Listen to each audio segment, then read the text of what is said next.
Hey guys, now today let's start about cell and learn where it is used. So cell is, you can find cell normally in the features command manager just below the draft, and we have already learned about the draft.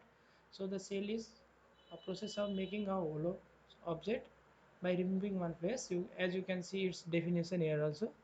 So that to understand it, let's create one rectangle and understand it briefly like this. Now extrude it. I'm going to extrude it as 50 now. Okay, now let's apply cell layer. After this, the thickness, and I'm going to make it preview available so that it is easy for us. Now let's select this face. After selecting this face, I'm going to make it as normal. Now as you can see, 10 distance 10, it is a parameter. It is a distance between these two, this cell object, and the yellow part will be removed from here when you click on OK.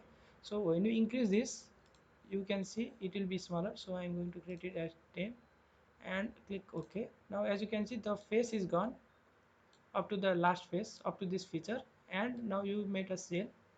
You might have seen people making bricks. So this cell is normally used for a molding process or a making such kind of object. So if you need a different thickness, for example one thickness this side and one thickness another side, there is a method or there is a process in the cell command, multiple thickness setting. So for example your parameter 1 or other side thickness are 10, but you need in this side you need a thickness as 20.